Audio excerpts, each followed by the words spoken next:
अस्सलाम वालेकुम। Special transmission में आपको खुशामदीद कहते हैं। बहरहाल अब डेवलपमेंट्स होना शुरू हो गई हैं जिसका सबको इंतज़ार था, जोड़ तोड़ की सियासत। लेकिन अब तक की जो बड़ी डेवलपमेंट जो हमने देखी वो नवाज शरीफ साहब की विक्ट्री स्पीच। हैरानगी भी थी, हमें तो हैरानगी थी कि 65 सीटों के साथ आप कैसे विक्ट्री स्पीच कर रहे हैं। अगर उनकी बात करें तो उनके चेहरे पे अफसुर्दगी भी थी, गिले शिकवे भी थे कि कौन सी गारंटियाँ दे के उन्हें बुलाया गया था और उनके साथ हुआ क्या है। दूसरी तरफ उन्होंने बहुत सी चीज़ों के इशारे भी दे दिए। एक बात उन्होंने अच्छी की कि इस वक्त जो मुल्क के हालात हैं सबको मिलकर इस भंवर को जो है ना वो लेकर चलना है। सब मुश्किलात में सबको जो है ना वो उसका हल निकालना है। ये अकेला पाकिस्तान मुस्लिम लीग नून का नहीं है, ये सबका पाकिस्तान है। उन्होंने कहा कि हम सबके मैंडेट का एहतराम करते हैं, चाहे वो आज़ाद उम्मीदवार हैं, चाहे वो पाकिस्तान पीपल्स पार्टी है, चाहे वो MQM है। उन्होंने दावत दी कि सब आइए सब मिलकर हुकूमत बनाएं। बल्कि उन्होंने टास्क दिया शहबाज शरीफ साहब को, इसहाक डार साहब को कि वो आसिफ अली जरदारी साहब से मिलें। उसके बाद फिर हमने देखा जब ये खबर चलना शुरू हुई कि बिलावल भुट्टो साहब भी लाहौर पहुंच गए हैं, जरदारी साहब भी लाहौर पहुंच गए हैं। तो ये वो डेवलपमेंट्स हैं जो अब जोड़ तोड़ की तरफ लेकर जा रहे हैं। लेकिन एक कल का जो सवाल, इलेक्शन कमीशन का जो एक रवैया, इलेक्शन कमीशन की खामोशी, रिजल्ट्स का ताख़ीर से आना, उस पर इलेक्शन कमीशन के एक्सप्लेनेशन का सबको इंतज़ार था, जवाब का इंतज़ार था जो अभी तक नहीं आया है। इस पर भी बात करेंगे। दूसरी तरफ PTI के तर्जुमान रऊफ़ हसन साहब ने कहा है कि हमारे आज़ाद लोगों का ज़मीर ख़रीदना इतना आसान नहीं है। हम पंजाब में भी हुकूमत बनाने जा रहे हैं, हम विफाक में भी हुकूमत बनाने जा रहे हैं। हमारे पास एक जमात है जिसका मैं ऐलान नहीं कर सकता। हम 10 से 15 दिन में अपने इंट्रा पार्टी जो इलेक्शंस है वो करा देंगे। PTI के जो बैकिंग उम्मीदवार हैं वो भी बड़े पुरजोश हैं कि हम अपनी हुकूमत बनाएंगे। जरदारी साहब भी अब लेन देन में शुरू हो गए हैं और मुस्लिम लीग नून भी वो तो चाहती है कि सब मिलकर हुकूमत बनाए। मेरे साथ मेरे तज्जिया निगार बड़ा ज़बरदस्त पैनल है, उनका मैं इंट्रोडक्शन करवा दूँ। इरशाद आरिफ साहब हैं, बहुत शुक्रिया। ज़मीर हैदर साहब हैं, आपका भी शुक्रिया। कंवर दिलशाद साहब हैं, दरमियान में बिठाया है कि दोनों तरफ से ज़रा बुछाड़ो कि क्या किया है इलेक्शन कमीशन ने, बहुत शुक्रिया आपका। अवैस सलीम साहब हैं मेरे साथ, ब्रिगेडियर फ़ारूक साहब हैं, राव खालिद साहब हैं, राना अजीम साहब हैं। अब तमाम मेहमानों का बहुत शुक्रिया। सबसे पहले एक बड़ी डेवलपमेंट, विक्ट्री स्पीच। मेरे ख्याल में तो वो विक्ट्री स्पीच नहीं थी, होनी नहीं चाहिए थी। 65 सीटों के साथ आप कोई प्रेस रिलीज़ भी जारी कर सकते थे, लेकिन पता नहीं कौन आपको मशवरे देने वाला है। क्या कहेंगे आप? अच्छा, एक तो ये पहलू है ना कि एक इंडिपेंडेंट ग्रुप ज़्यादा सीटें, उसके पास कोई 20-25 सीटें ज़्यादा हैं, उसके बावजूद एक पार्टी 65 सीटों के साथ वो विक्ट्री स्पीच, इस पे तो ये बात हो रही है। एक और पहलू है जो मियाँ साहब ने, मैं समझता हूँ एक सियासी गलती उनसे हुई है। देखें, जब आप अपने आप को सिंगल लार्जेस्ट पार्टी डिक्लेयर करके हुकूमत बनाने का ऐलान कर देते हैं तो इसका मतलब है कि आप जरदारी साहब को, इंडिपेंडेंट ग्रुप को, बाकी जमातों को कहते मैं हुकूमत बना रहा हूँ, मैं वज़ीर आज़म आए मेरे साथ ताउन करना है या नहीं करना। तो ये ऐसी सूरत में जब हंग पार्लियामेंट हो और एक शख्स के पास इतनी सीटें भी नहीं हो, मिसाल के तौर पर अगर इंडिपेंडेंट ग्रुप और जरदारी साहब इनके साथ मिलने से इनकार कर दें तो हुकूमत बन ही नहीं सकती। कोई उनके पास वो भी नहीं बन सकती, बन ही नहीं सकती। कम अज कम आपके पास 105 सीटें हों तो तब जाके 175 सीट का, 172 सीटों का कर सकते हैं MQM को मिला के, मौलाना फजल रहमान को, क्योंकि फजल रहमान साहब की 2 सीटें हैं। ANP वैसे फारे हो गई है, अभी तक 8 नहीं, जो वो जो डिक्लेयर कर रहे हैं 16 कर रहे हैं। मैं कहता हूँ वो 16 ले लें तो फिर भी वो बड़ा मुश्किल हो जाता है। एक अब उनके साथ, जिनके साथ ये मुज़ाकरात करेंगे, उनका रवैया कुछ मुख्तलिफ होगा कि जनाब आपने तो ये कर दिया, तो आपको ये किसने कह दिया कि आप वज़ीर आज़म बन रहे हैं या आपकी हुकूमत बन रही है। एक तो इसका पहलू ये है। दूसरा है कि जो शुकूक व शुबहात मीडिया पे चल रहे हैं, पब्लिक में चल रही हैं, और वो इनकी आमद के साथ ही चलना शुरू हो गए थे, तो उनको तक़वियत मिल रही है कि इसका मतलब है कि इलेक्शन के रिज़ल्ट कुछ भी हों, मियाँ साहब आए ही वज़ीर आज़म बनने के लिए हैं। मुस्लिम लीग जो है वो हुकूमत, उसके लिए वोट लेना या अक्सरियत लेना कोई ज़रूरी भी नहीं है। ये एक दूसरा पहलू है जिसकी वजह से ऑलरेडी उन पर भले मखलूद बने हमारी हुकूमत सिलेक्टेड का बिलावल भुट्टो साहब तो बाकायदा इल्ज़ाम लगा रहे हैं, तो वो उस इल्ज़ाम को भी आप तक़वियत दे रहे हैं कि जी हम तो हैं, हमें सीटें मिले ना मिलें। तो ये एक पहलू उसका ये भी है। तीसरी जो उन्होंने जब गुफ्तगू की है, जब आप इतनी फराख दिली का मुजाहरा कर रहे हैं, आला ज़रफ़ी का मुजाहरा कर रहे हैं कि कह रहे हैं जी हम सब के मैंडेट का एहतराम करते हैं, तो फजलुर रहमान साहब जिनके पास 2 सीटें हैं या 3 हो जाएंगी, उनका ज़िक्र आप कर रहे हैं, ज़रदारी साहब का ज़िक्र कर रहे हैं, तो गौहर अली खान का भी जिक्र करें। वैसे उन्होंने आज़ाद उम्मीदवारों का कहा है। नहीं, आज़ाद उम्मीदवार तो कोई मैंने नहीं रख देना, आपने फजलुर रहमान का जिक्र किया है, आपने JUI का जिक्र नहीं किया, आपने पीपल्स पार्टी का जिक्र नहीं किया, आप लीडर्स का जिक्र कर रहे हैं जिन्होंने जिनसे आप के भाई ने और इसहाक डार ने मिल के मुज़ाकरात करने हैं। लेकिन एक बड़ी पार्टी जो आपसे ज़्यादा जिसके पास सीटें हैं उसके सरबराह का आप जिक्र करने पसंद नहीं करते। रिजल्ट खुर्रम दस्तगीर साहब अपनी सीट हार गए हैं, हाँ, वो काफ़ी पहले है उनके अच्छा। एक बात और वो ये है कि अब अगर मियाँ साहब वाक़ईतन जो कुछ वो फरमा रहे हैं उसी पर अमल करना चाहते हैं, तो बेहतरीन तरीका ये है, अव्वल तो ये काम पहले होना चाहिए थे, इन लीडर्स से रब्ता किया जाता, इनसे मुज़ाकरात बातें की जाती और फिर आके आप पब्लिक के सामने बताते कि मेरी ज़रदारी साहब से बात हो गई है, मेरी फजलुर रहमान से फ़लाँ से। नहीं, तो आपको क्या लगता है वो उन्होंने बात करने से पहले बाद में अनाउंस किया है? नहीं, कोई बात नहीं हुई। मेरी 6 बजे बिलावल हाउस में बात हुई है, उस वक्त 6 बजे बिलावल हाउस साहब लाहौर के लिए निकल रहे थे। आप देखें कि नवाज शरीफ साहब की स्पीच कब हुई है। लाहौर का आने का मतलब ये तो नहीं है ना कि वो इनसे बात हो गई थी, मैं जो कह रहा हूँ बात इनसे पहले होनी चाहिए थी। अभी पता चला है ना कि शहबाज शरीफ साहब ने रब्ता किया ज़रदारी साहब से और उनको दावत दी है या आने आपको नहीं लगता पब्लिक में उन्होंने बाद में कहा है, पहले रब्ते कर चुके थे? मेरा नहीं ख्याल इसलिए कि खुर्शीद शाह साहब ने बाकायदा इस पर प्रोटेस्ट किया है कि ये क्या तरीका है, उन्होंने कहा है कि आप इस तरह से कर रहे हैं। तो अब भी मैं आखिरी बात, अब भी उनको चाहिए कि जो मुल्क के हालात हैं और जो स्प्लिट मैंडेट है उससे ओहदा बरा होने के लिए अभी आप फौरी तौर पर पार्लियामेंट का इजलास होने से पहले इन लोगों से आप ख़ुद मिलें, इनसे आप ख़ुद रब्ता करें। अगर आप लीडर हैं पार्टी के तो आप उनसे खुद रब्ता करें। ज़रदारी साहब से खुद मिले, मौलाना साहब से खुद मिले, बिल्कुल और आप अपना एजेंडा सामने रखें कि जनाब मैं आपको साथ इसलिए मिलाना चाहता हूँ, ये मेरा एजेंडा है, आप बताएं। उसकी रोशनी में ताकि जब ये असम्बली में पार्लियामेंट का इजलास हो, हल्फ उठाएं, तो उसके बाद उस वक्त तक बहुत सारी चीज़ें। ज़मीर हैदर साहब, जब नवाज शरीफ साहब बात कर रहे थे, नीचे जो लोग खड़े हुए थे वो उनको मुखातिब करके कह रहे थे ये खड़ा है शहबाज शरीफ, ये लैपटॉप भी ऑर्डर हो गए हैं, ये मुफ्त दवाइयाँ भी देगा, बहुत कुछ करेगा। आपको इससे ये इशारा मिला कि वो वज़ीर आला पंजाब बनने की बात कर रहे थे कि ये बनने जा रहे हैं? वैसे ये बात तो शहबाज शरीफ साहब ने जब वज़ीर आज़म थे तब भी की थी कि मैं लैपटॉप दूंगा, तो अब ये यकीनन सवालिया निशान है, क्योंकि फिर राइट साइड पे उनकी साहबजादी भी खड़ी थी, जिनको भी पिच किया जा रहा है कि वो फ्यूचर की चीफ मिनिस्टर हैं पंजाब की। तो इसमें अब ये तो एक सवाल है, लेकिन जो क्राउड में ना 2-3 लफ्ज़ उन्होंने बड़े दिलचस्प इस्तेमाल किए थे। एक तो वो हारमनी, हाँ, कि जी तमाम इदारों में जिसमें मीडिया को भी उन्होंने पॉइंट आउट किया कि सबका रोल होना चाहिए, कि सबका रोल होना चाहिए इदारों समेत। फिर उन्होंने किसी ने नारा लगाने की बात की, नारा लगाया तो उन्होंने कहा तुम डिसिप्लिन ख़राब कर रहे हो, डिसिप्लिन में रहो।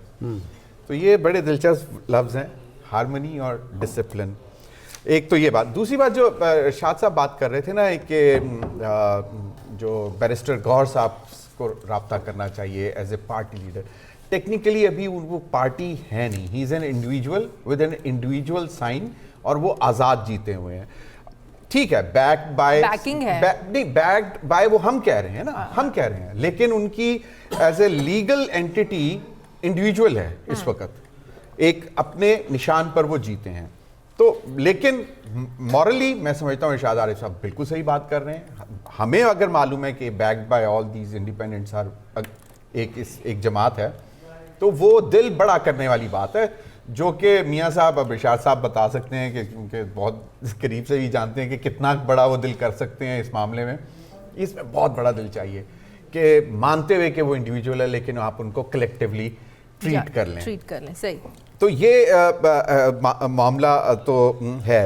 दूसरा ये कि अब जो मेरी इतलात ये थी कि शायद राब्ते हो गए हुए हैं। हाँ जी।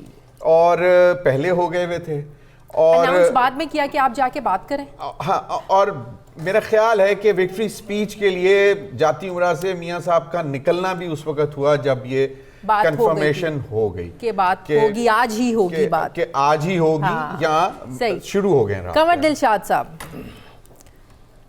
जो तहरीक इंसाफ के बैकिंग जो हम बात कर रहे हैं इंडिपेंडेंट लोगों की, पार्टी तो अपनी जगह पर मौजूद है, तहरीक इंसाफ पार्टी तो इलेक्शन कमीशन में रजिस्टर्ड है। अब ये लोग तहरीक इंसाफ को ज्वाइन कर सकते हैं, कैसे कर सकते हैं? उससे पहले ये लोग अपने इंट्रा पार्टी इंतखाबात करवाएं, क्योंकि रऊफ हसन साहब ने अभी बात की, उनका पार्टी हमारे पास मौजूद है, मैं ऐलान नहीं कर सकता। क्या कोई नई पार्टी बनानी पड़ेगी या कोई रास्ता है कि तहरीक इंसाफ भी में भी जा सकते हैं ये लोग? बिस्मिल्लाह, बड़ी अच्छी गुफ्तगू आपने स्टार्ट की है। सबसे पहली बात यह है कि जो नवाज शरीफ साहब ने जो आज अपनी स्पीच की है, इसकी ज़रूरत नहीं थी। अच्छा, अनकार्ड स्पीच थी। ज़ाहिर है कि उन्होंने ये दावा करके तमाम सियासी जमातें जो जिसमें कि तहरीक इंसाफ के हमायत याफ्ता अरकान जिनकी तादाद ग़ालिबन 90 से क्रॉस कर चुकी है। अभी मैं आ रहा था आपकी तरफ BBC से मैं इंटरव्यू दे रहा था, तो उन्होंने कोई 95 का जिक्र किया मुझे।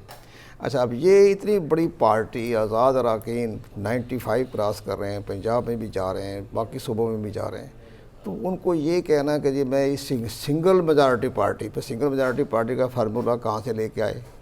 जैसे अभी शाहदार साहब ने बात की है कि जनाब उनके 65 हैं, वो सारी जमातें शामिल कर लें तब भी वो 134 नहीं होते।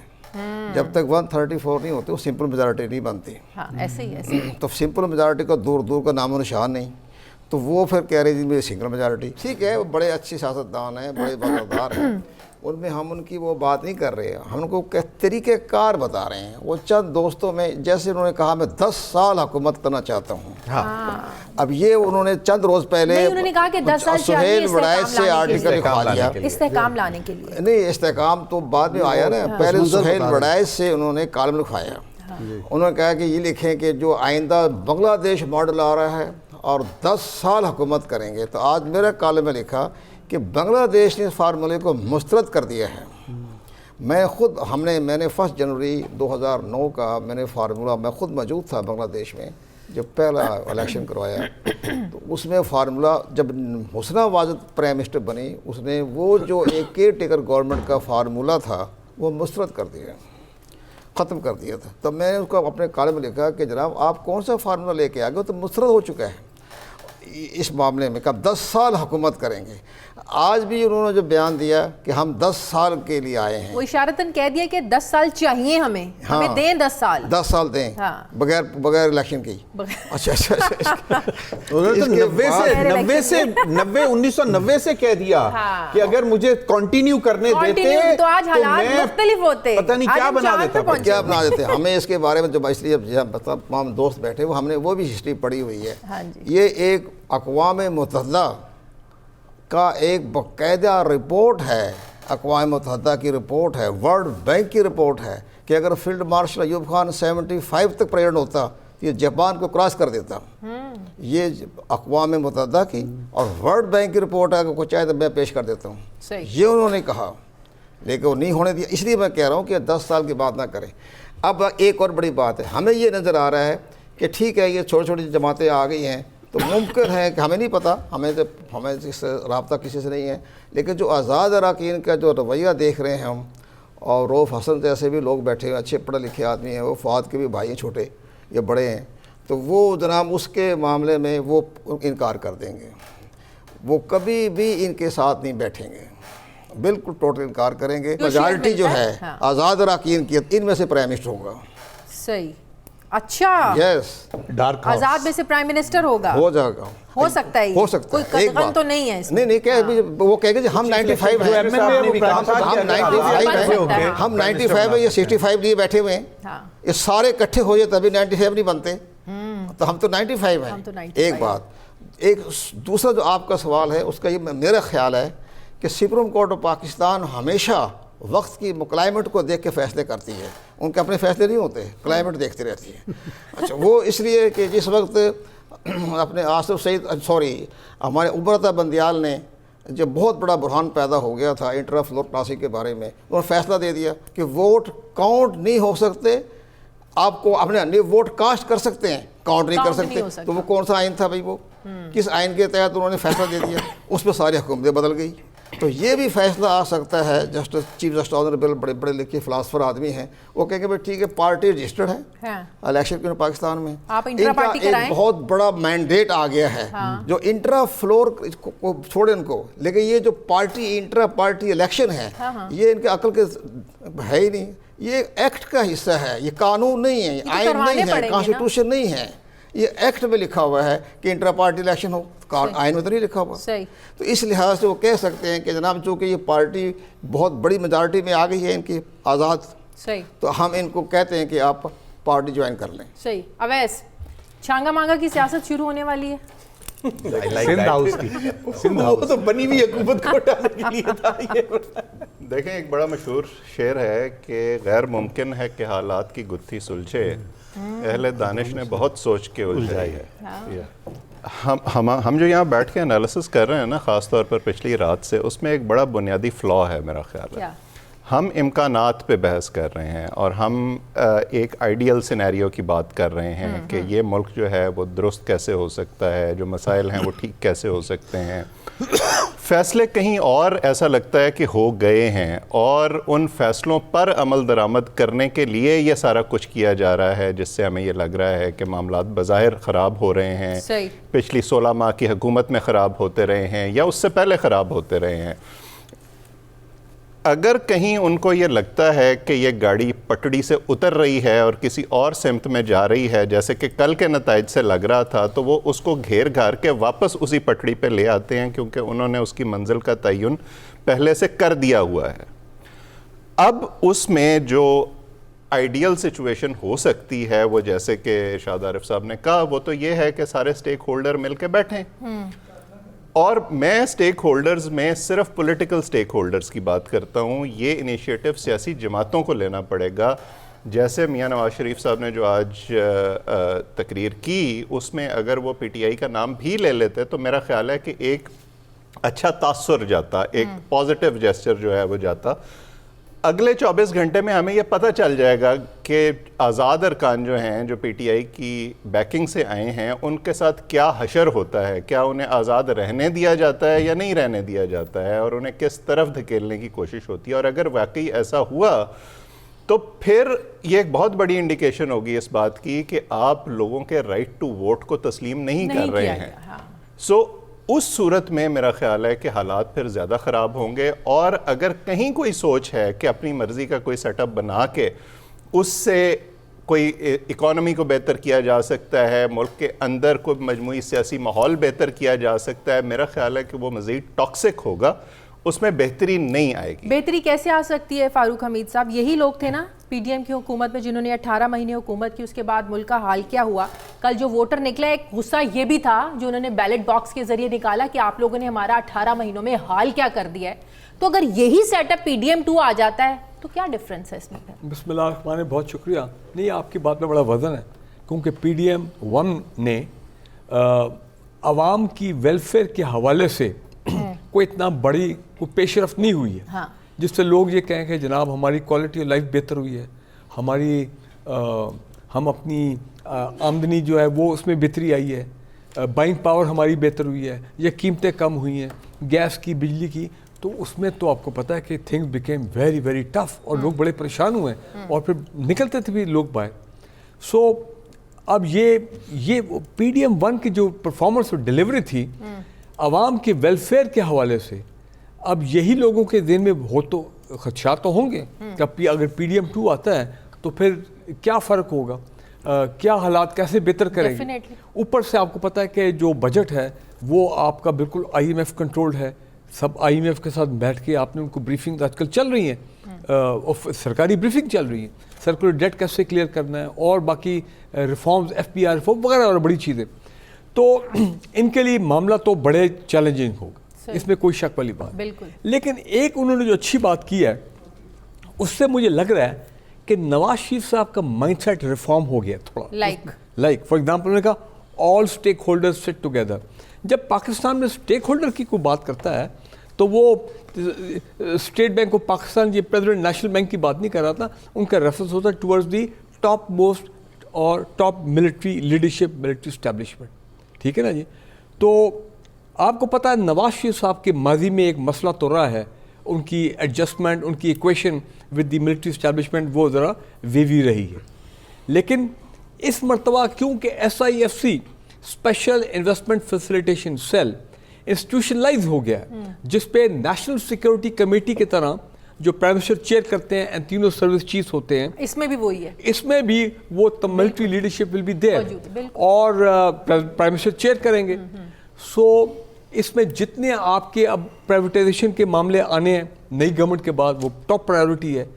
आपके और रिफॉर्म्स के मामला आने हैं, फॉरेन ये जो इन्वेस्टमेंट है, लोन्स हैं, IMF जो स्ट्रेटेजिक इकोनॉमिक डिसीजंस हैं एक्सपोर्ट्स के रिलेटेड वगैरह, वो तो अब ये फोरम करेगा, नवाज शरीफ साहब चेयर करेंगे। तो मुझे लगता है कि उन्होंने एक्सेप्ट कर लिया है मेंटली कि मैंने अब एक अच्छी इक्वेशन रखनी है स्टेक होल्डर्स के साथ। लेकिन इसके लिए उनके पास कोई चॉइस नहीं थी राव खालिद साहब, क्या चॉइस थी उनके पास? मेरा कहने का मतलब ये है कि ये अच्छी बात है ना जी, अच्छी बात है। हम तो चाहते हैं कि एक अच्छी सिविल मिलिट्री इक्वेशन हो, हम चाहते हैं कि सिविल मिलिट्री हार्मनी हो टॉप लीडरशिप पे, ताकि सब मिलके इस मुल्क को इस भंवर से निकालें। लेकिन आपके पास आज ये पोजीशन नहीं है, इसीलिए आज आप अपने साथ सब लोगों को मिलाकर साथ चलने की कोशिश कर रहे हैं। इससे पहले तो आज तक आपने कभी ऐसी बात नहीं की, इससे पहले तो आप ही सब कुछ होते थे। नवाज शरीफ साहब का तो ख्वाब था कई मरतबा ना कि मुझे जबरदस्त मेजॉरिटी हो, 2/3 हो, ताकि वो सारे फैसले अपनी मर्जी के मुताबिक करें। हालात का तकाजा है राव खालिद। एक मैं जुमला बोल, एक मिनट,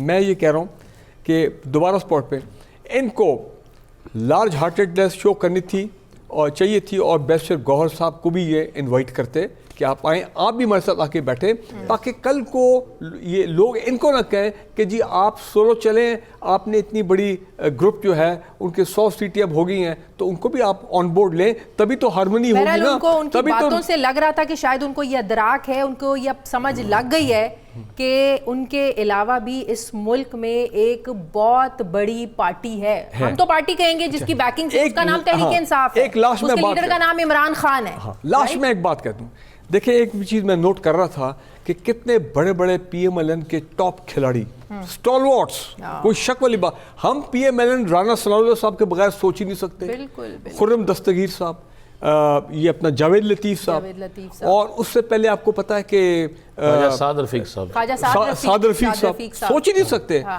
खाकान अब्बासी साहब पहले चले गए, मिफ्ता साहब नाराज, जुबैर साहब नाराज। तो मैं ये देख रहा हूँ कि PMLN की टॉप जो लीडरशिप है उसमें अब वो लोग बहुत कम हो गए जो कि इनकी बैकबोन थे PMLN। आपका सवाल पेंडिंग, मुझे ब्रेक लेनी है, जो ट्रांसमिशन में लेना बड़ा ज़रूरी है। वापस आते हैं वक्फे के बाद।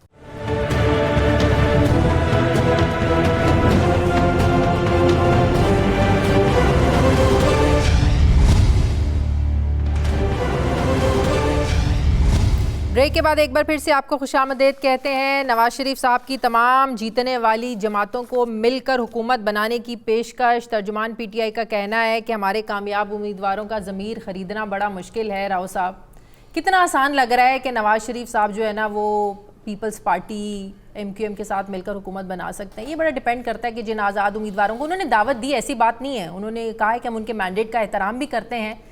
इम्पॉर्टेंट चीज़ जो है कि कितने आप लेके जा सकते हैं, कितने जरदारी साहब लेके जा सकते हैं, ये चीज़ ज़्यादा इम्पॉर्टेंट है। देखिए सादिया, इस पे मैं अगर मुझे 1 मिनट दे, मैं इस पे कमेंट करता हूँ। एक बड़ी इंटरेस्टिंग स्टेटमेंट है ये फॉरेन ऑफ स्पोक्समैन अमरीकी की, मैथ्यू मिलर की।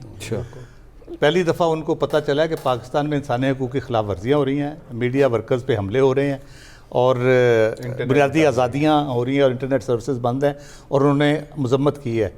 वो यही कहा जा सकता है कि हाय और स्टेटमेंट हाय उस जूद पशेमा का पशेमा होना। मैं बताता हूँ सर, इंतखाबी अमल में मुदाखलत पर वो फिक्रमंद है, और वो कहते हैं कि मुदाखलत या धोखाधड़ी जो हुई है इलेक्शन में उसकी मुकम्मल तहकीकात होनी चाहिए।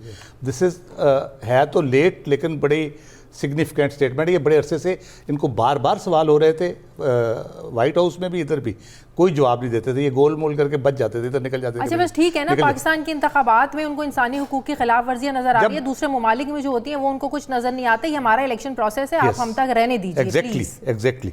कश्मीर में क्या हो रहा है, फलस्तीन में क्या हो रहा है, उनको वो नजर नहीं आता। यूरोपीय यूनियन ने भी एक बयान जारी किया इसी तरह।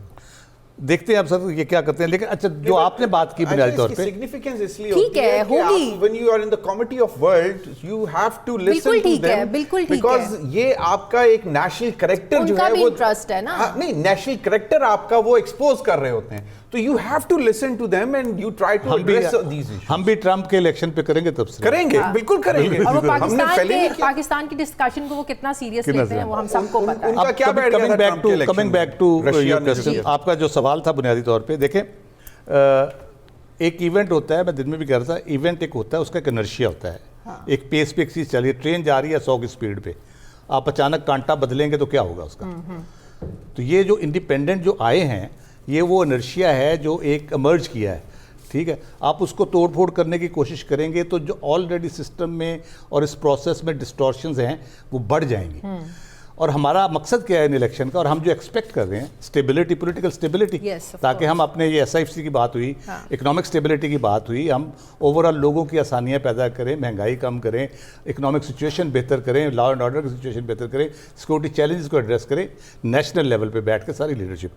लेकिन ये अभी से अगर आप ये काम शुरू कर देंगे तो ये किस तरह से चलेगा। बातों की हद तक ठीक है, आप कहते हैं हम सबसे मिलेंगे, बैठेंगे, ये करेंगे, वो करेंगे, लेकिन हम जब दूसरी तरफ देखते हैं, अगर इमरान खान साहब की बात करें, वो उनका तो सारा नैरेटिव फर्क हो जाएगा अगर वो इनसे मिलके हाथ मिला के बैठ जाएंगे। तो वो इतना अरसा लोगों ने उन पर इतना ट्रस्ट किया है, हर किस्म के नामसायद हालात, बल्कि नामसायद से भी कहीं ज़्यादा बढ़ के जुल्म और जबर भी था उसमें शामिल, लोगों ने ट्रस्ट किया है, सपोर्ट किया है, वोट किया है। और मैं आपको ये बता दूं, मेरे अपने हल्के के MN ने मुझे आज मेरी बात हुई वहाँ पे उनके अजीज़ से, वो बता रहे थे कि हमें हल्के में वोट लेने में कोई दिक्कत नहीं थी, हमें जहाँ जाते थे ये फेस करना। उन्होंने कहा जी ये याद रखें कि अगर आपने कोई धोखा किया तो हमने तो फिर इधर शहर में नहीं आना आपने। ये बड़ी इंपॉर्टेंट बात है राव साहब, क्योंकि ये जो हमारे जिम्मेदारान हैं उनका ख्याल था कि जितना ज्यादा वक्त गुजरेगा इनकी सपोर्ट कम हो जाएगी, वो बढ़ती गई है और उनके गुस्से में इजाफा हुआ है। एक्चुअली PTI के वोटर को मिसरीड किया गया, हमारे इदारों ने भी और हमारी दूसरी सियासी जमातों ने भी। ये कितनी इंपॉर्टेंट बात है बयानी वाली। राना साहब मैं इस पे आपका कमेंट लेना चाहूँगी कि वाकई जिसको चोर डाकू कह के आपने एक बयानिया बनाते आ रहे हैं 2013 से लेकर, अगर आप दूसरी जमातों के साथ मिल जाएंगे तो वो आपका वोटर आपको छोड़ेगा नहीं। बिस्मिल्लाहिर्रहमानिर्रहीम, अस्सलातु वस्सलामु अलैका या सय्यदी या रसूलल्लाह, अस्सलातु वस्सलामु अलैका या सय्यदी या हबीबल्लाह। एक तो मैं आपको वक्त से पहले बता दूं कि जो सब ने कह रहे हैं मेरा PTI किसी सूरत में किसी सियासी जमात के साथ नहीं जा रही, और मेरी भी अली ज़फ़र साहब से भी बात हुई है और भी कुछ जुम्मेदारान से। दूसरा ये जो मियाँ साहब की स्पीच थी, इसमें अब ना PDM-2 जो बन रही है, इसमें दो चीज़ें बड़ी क्लियर है। ये दो चीज़ों पे अब सौदेबाजी हो रही है। एक तो मियाँ नवाज शरीफ साहब वज़ीर आज़म नहीं है। अच्छा वो वज़ीर आज़म नहीं है, शहबाज शरीफ साहब है। आज उन्होंने कह दिया, अगर हम गौर से सुने तो क्या कि जिन्होंने बैठना है वही मुज़ाकरात करें। हाँ जी, शहबाज शरीफ साहब वज़ीर आज़म है, तो अगर पीपल्स पार्टी मानती है तो पीपल्स पार्टी को सदारत दी जाएगी, और अगर पीपल्स पार्टी कहती है वज़ीर आज़म हमें दें तो फिर बड़े मियाँ साहब सदर होंगे। अच्छा। एक तो ये मैं खबर आपको दे दूं जो मेरी इंफॉर्मेशन। दूसरी बात हम बार बार यहाँ पे कह रहे हैं ना कि वोट PTI को मिला है इमरान खान के बयानिए का, और लोगों ने गुस्सा निकाला है। बिल्कुल। और आपको मज़े वाली बात है कि सिलेक्शन के बाद अवाम में गुस्सा बढ़ गया है, गुस्सा कम नहीं हुआ।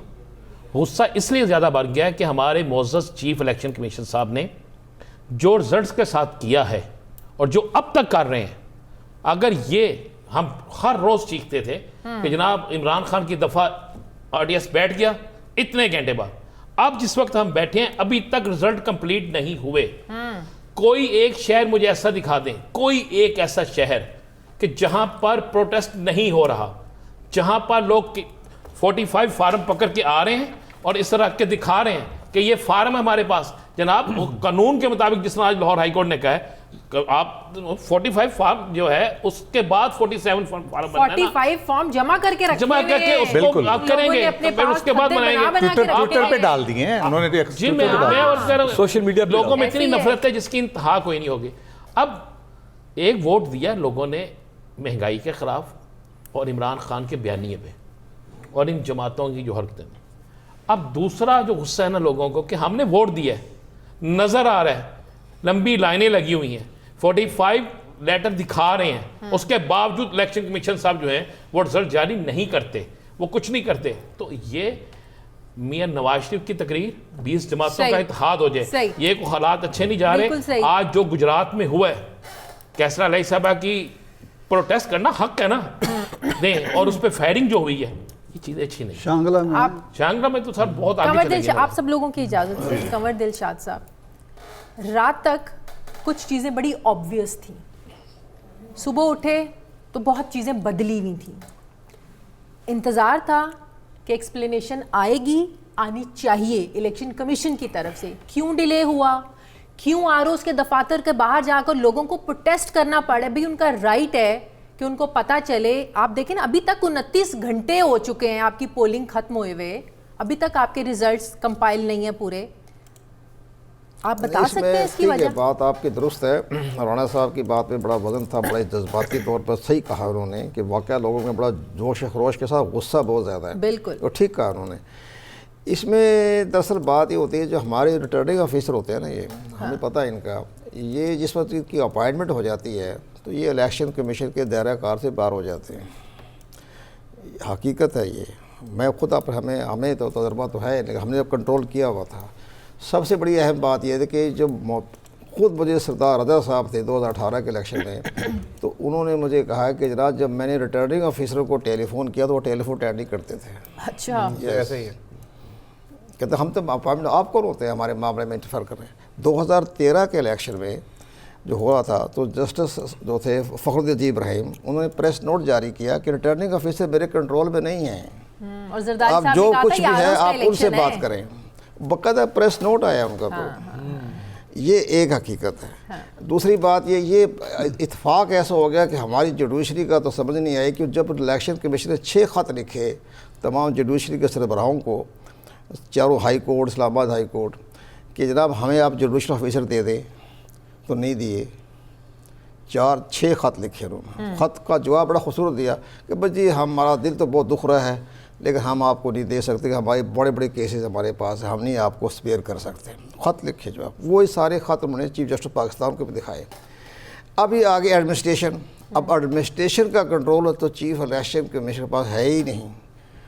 वो जिस तरह से चाहे ऑर्डर दे, अब बार बार वो कह रहे हैं कि आप इमीडिएटली रिजल्ट दे, आधे घंटे में, पौने घंटे में, 1 घंटे में, उन्होंने किसी ने परवाह नहीं की। इसके बाद आप ये देखिए, पहली निगरान हुकूमत आई है वफाक की, सूबाई हुकूमत तो उनके साथ खड़ी है, हम उनके साथ खड़े होंगे, कोई ऐसी बात नहीं हुई। वफाकी हुकूमत की उन्होंने कहा कि IG इस्लामाबाद को बदल दें और चीफ कमिश्नर को बदल दें, डिप्टी कमिश्नर को बदल दें, उन्हें बदला ही नहीं। हमने बार बार कहा कि जी आप इनको कंटेप्ट लगाएं, इनको नहीं किया। फिर उन्होंने कहा जी फ़हद को निकालें, तो फ़हद अपनी कहानी स्टोरी लेके आ गया, तो उसको तो उन्होंने माफ़ कर दिया, आज चीमा फंस गया, तो आज चीमा को फारिग कर दिया। तो ये सारे मामले अब ये देखें, अब हम आ जाते असल रिज़ल्ट की तरफ। असल रिज़ल्ट ये हुआ कि हमने मुखालफत की थी कि आप ये जो इलेक्शन मैनेजमेंट सिस्टम ना लेके आए, हमारे प्रिजाइडिंग ऑफिसर बेचारे नहीं उसको व्हाट्सएप के ज़रिए या मोबाइल के ज़रिए अपना नहीं भेज सकेंगे, हमें ख़ुद मोबाइल का इस्तेमाल नहीं करना होता बहुत सी मामलात में बच्चों को क्या सजेशन थी उन्होंने मगर ना करें, नहीं पता उनका क्या, इनकी इंफॉर्मेशन टेक्नोलॉजी के जदीद में आना चाहते थे, वो किया उन्होंने। फिर इसके बाद ये स्टेटमेंट नहीं देनी चाहिए थी चीफ इलेक्शन कमिश्नर को कि जनाब इससे इंटरनेट पे कोई फ़र्क नहीं पड़ेगा। ये कैसे क्यों फ़र्क पड़ेगा? इसके बाद उन्होंने इंटरनेट बंद कर दिया, वो सिक्योरिटी के नाम से। हमारी ब्यूरोक्रेसी को बड़े खूबसूरत तरीके से आते हैं केस बनाने। एक छोटी सी मैं मिसाल देता हूँ, आप बड़े एंजॉय करेंगी। जब नवाज शरीफ साहब ने 2008 के इलेक्शन में उन्हें लाहौर के हल्का 17 से इंतखाब लड़ना चाहा, तो बाद में ऊपर से आ गए ऑर्डर शाही फैमिली से कि आप इलेक्शन नहीं लड़ सकते। तो वो उन्होंने बहाना ये किया जी मैंने आप इसकी डेट एक्सटेंड करें। तो जावेद महमूद थे चीफ सेक्रेटरी पंजाब के, मैंने कहा भी आप हम नहीं कर सकते, आप हमें कोई लॉ एंड ऑर्डर की रिपोर्ट पेश कर दें। अच्छा। तो उन्होंने 250 पेज की रिपोर्ट पेश की। अच्छा। हाँ, तो मैंने पढ़ी उसको। ये क्या भाई, नाले में से गटर में से आ रहे हैं दहशतगर्द, वो चक्कर काटते हुए वो सीधे पहुंच जाएंगे पोलिंग स्टेशन। मैं ये क्या रिपोर्ट है भाई? तो सर ऐसी ही रिपोर्ट या होती है। ब्यूरोक्रेसी का कमाल बता कहते हैं सर ऐसी ही होती है। सही। तो फिर हमने 2 महीने एक्सटेंड कर दिए। सही। ठीक है, इसी तरह मैं कह रहा हूँ कि जो ये आया कि बड़े दहशतगर्द आ रहे थे, उसकी वजह से आपका सारा मोबाइल बंद, इंटरनेट बंद, सारा बंद। जब बंद हो गया तो आपका ये जो इलेक्शन 5 बजे के बाद, 6-7 बजे के बाद जो उन्होंने व्हाट्सअप किया बंद हो गया। एक बात। दूसरी सबसे बड़ी बात फिर ये उन्होंने मुतबादिल बंदोबस्त भी किया हुआ था। मुतबादिल बंदोबस्त किया तो कि आप मैनुअल तरीके से रिटर्निंग ऑफिसर के पास पहुँचा दिया, 30 किलोमीटर के फासले तक होते हैं। तो हमारी सिक्योरिटी पहुंच गई, रेंजर पहुंच गई, क्या हो गया? इनके जाना खतरा है जनाब, इनको रास्ते में अगवा कर लेंगे, इनको पकड़ लेंगे। हम तो इनकी सिक्योरिटी को ही हमको नहीं जाने देंगे। उनको 6 घंटे बैठाए रखा उनको, प्रिजाइडिंग ऑफिसरों को। ये तो आज वज़ीर दाखिला ने एतराफ़ किया है कि जी हाँ, हमने 7 से 8 घंटे बैठाए रखा उनको। की तबीयत ही खराब होगी, पता नहीं वो कहाँ चले और तभी तो खैर हो ज़्यादा रिमाज पॉइंट हो जाती है। अच्छा अब आगे चले। मैं जानता हूँ उनको, हमारे दोस्त हैं, वो भी लाभ पूछना था ना कहाँ आगे चले आप। वो अब ये जब ये चले गए 7-8 घंटे हॉस्पिटल हाँ वो चेंज हो गया ना मेरा ख्याल है, वो तो शायद गौर इजाज़त रिजल्ट दे के लेकिन गया वो, रिजल्ट दे के गया। अच्छा एक और देखें आप, जिस वक्त प्रेजेंट मेरी बात हुई इलेक्शन में, क्या हुआ भाई तुम्हारा साथ, क्या तो हाथ हो गया? तो सर हाथ क्या होना था? 8 घंटे 7-8 घंटे के बाद जब उनको पुलिस की वैन में उनको पहुंचाया गया रिटर्निंग ऑफिसर के पास, तो 350 होते हैं एक रिटर्निंग ऑफिसर के पास पोलिंग स्टेशन। अब 350 प्रिजाइडिंग ऑफिसर, बमा असिस्टेंट प्रिजाइडिंग ऑफिसर पूरे बैग लेके पहुंचे, तो वहाँ धमाका हो गया। वहाँ बेशुमार शोर शार हो गया, रोड़ा धोना हो गया। ख्वातीन भी थी, उन्होंने रोड़ा धोना शुरू कर दिया। रात के 4 बज गए, 6 बज गए, 8 बज गए। तो ये सारा मिसमैनेजमेंट हुआ इंटरनेट बंद करने पर। सही। इंटरनेट बंद ना करते, सिक्योरिटी करते, तो फिर ये वाक्य पेश ना आते।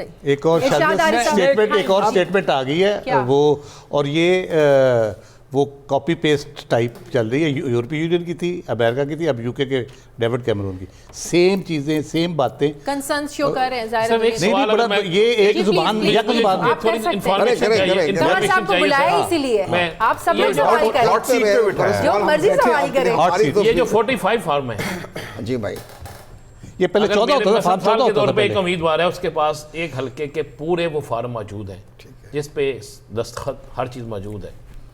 और 45 के बाद ही 47 तैयार होता है ना। हाँ। और 47 में कुछ और है, 45 में कुछ और है, और 45 जो फॉर्म है उसको देखे बगैर 47 तैयार कर दिया गया है। इस पे किसका कसूर है और इस पर क्या एक्शन हो सकते हैं? 47 का जो आ रहा है ना, ये फेक है, ये जाली है, ये नहीं है। उसमें नहीं, मैं बताता हूँ। उसमें तो हमारा इलेक्शन एक्ट का 95 सेक्शन जो है साफ लिखा हुआ है इसमें। उसमें होता है कि जब फार्म 45 के तहत गैर हतमी रिज़ल्ट इलेक्शन कमीशन के पाकिस्तान के पास चला जाएगा थ्रू रिटर्निंग ऑफिसर, चला गया ना गैर हतमी, इसके बाद 24 घंटे के बाद फिर वो रिटर्निंग ऑफिसर जो है वो कैंडिडेट्स, जितने भी कैंडिडेट्स हैं, उनको नोटिस जारी करेगा कि 3 दिन के अंदर अंदर हम आप रिकॉन्सोलिडेशन रिजल्ट तैयार कर रहे हैं, आप आ जाए। उसमें वो इलेक्शन एजेंट जाए उनका या कैंडिडेट जाए, तो फिर 3 दिन वो है, और 5 दिन के अंदर अंदर वो फार्म जो है 47 वो तैयार किया जाता है। उस पर दस्तखत होते हैं डिस्ट्रिक्ट रिटर्निंग ऑफिसर के। लेकिन अभी तो कैंडिडेट अपने पास ले लेके बैठे हैं 45। अच्छा आपकी बात अब आप चले 45 फार्म पर, ठीक है, वो प्रिजाइडिंग ऑफिसर ने उनको पोलिंग एजेंट्स को फार्म दे दिए, ठीक हो गया। अब अगर वो फार्म लेके के बाद अगर वो समझते हैं कि इसमें कोई जालसाजी ख़तरा है, तो वो बाकायदा रिटर्निंग ऑफिसर के पास जाएंगे, जी हमारे पास रिकॉर्ड मौजूद है, आप जब फार्म 47 तैयार करेंगे तो हमारे जो इलेक्शन एजेंट हैं या कैंडिडेट है उसको दे देंगे, जनाब ये इसके साथ करें, प्रिजाइडिंग ऑफिसर के साथ ना करें, इसके साथ टैली करें। इसका मतलब वो फेक चल रहे हैं? नहीं, मैं सोशल मीडिया की बात कर रही हूँ। सोशल मीडिया पे वो मिसइन्फॉर्मेशन है, डिसइन्फॉर्मेशन है, फेक चल तो रहा है। वो फेक नहीं चल रहा, वो फेक नहीं चल रहा, वो फेक नहीं चल रहा, क्या चल रहा है? वो बिल्कुल दुरुस्त है। और वो फार्म जो है, अभी आप वेबसाइट पे जाए, जो वेबसाइट दी है उन्होंने इलेक्शन कमीशन ने, उस पे पड़े हुए नंबर 1 नंबर 2। ये तो कानून की बात कर रहे हैं ना। बिल्कुल रिटर्निंग अफसर के पास तो जाने नहीं दिया गया, बेचारे लोग चीखते रह गए।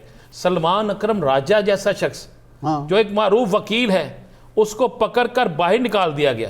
और आज जो लाहौर हाई कोर्ट ने जज साहब ने कहा है कि कानून के मुताबिक जो आप फरमा रहे हैं कि उसको भाई ट्राई करो, अगर वो 45 फार्म है, मौजूद है और उसके मुताबिक है तो फिर 47 उसको है, 47 बनाओ। और उस वक्त polling agent, chief polling agent या उम्मीदवार, दोनों में से जो मर्जी वहाँ पे मौजूद होने चाहिए। जी, आपकी परमिशन जी, please, अच्छा सर ये फरमाएं, अभी आपने late justice retired Fakhruddin Ibrahim जो 2013 के इलेक्शन जब हुए थे तो he was the chief election commissioner, what a great personality. उस वक्त हालात तो ये मानते हैं आपके एक धांधली मूवमेंट चली, मतलब जो एनवायरनमेंट था उस वक्त, तो एज चीफ इलेक्शन कमिश्नर मई में इलेक्शन होते 10 मई को, मुझे याद है अगस्त में ही रिजाइन। ही सेज मैं ओन करता हूँ कि I failed in my job और ये धांधली हुई है, मैं इसको ओन करता हूँ, आई एम रिजाइनिंग। मुझे ये मेरे जहन में ये बात आ रही है, अब जितनी आज हम सुन रहे हैं कंप्लेंट्स हैं, पिटिशन है, जो एलिगेशंस हैं, अगर ये वाकई आगे मामला चलता है, do you foresee that the present chief election commissioner may be thinking on the same lines? वो ऐसे मफरूजे पे मैं बात कर रहा हूँ। बात यह जी, फखरुद्दीन जी इब्राहिम बड़ी अजीब शख्सियत थे, लेकिन 2013 के इलेक्शन में उनका रवैया तो होता तरीक़ाकार, वो हम उससे मुतमईन नहीं थे।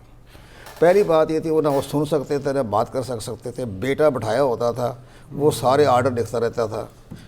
उसको बाद में जज भी बना दिया सिद्ध हाई कोर्ट का, वो जस्टिस खान ने बाद में निकाल दिया उसको। तो वो जनाब हाँ फ़र्क कर दिया था, नालायक आदमी। अच्छा ये हकीकत अब चीफ इलेक्शन कमिश्नर जो सारे ऑर्डर्स और सारी एग्जीक्यूशन अपने बेटे के थ्रू करवाता था, वो फारिग और नालायक था जिसको जज भी बनवाया और उसको निकलवा दिया। हम नहीं कह रहे, ये आप कह रहे हैं।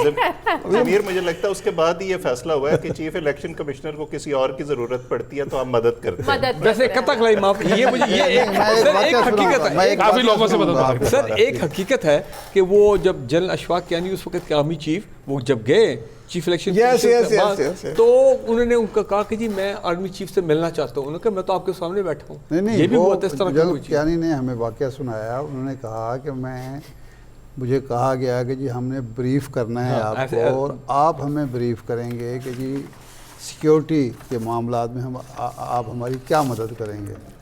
तो कहते जी 1.5 घंटे की उनकी ब्रीफिंग थी और 1 घंटे की हमारी ब्रीफिंग थी, और हमने कहा कि हम आपको फौजी नहीं देंगे। यस जिस तरह इस वक्त हुआ है, वही मॉडल था। कुछ फोर्स के तौर पर होगी, बाहर खड़ी है, अंदर नहीं हम जाएंगे क्योंकि फिर इल्ज़ाम हम पर लगेगा।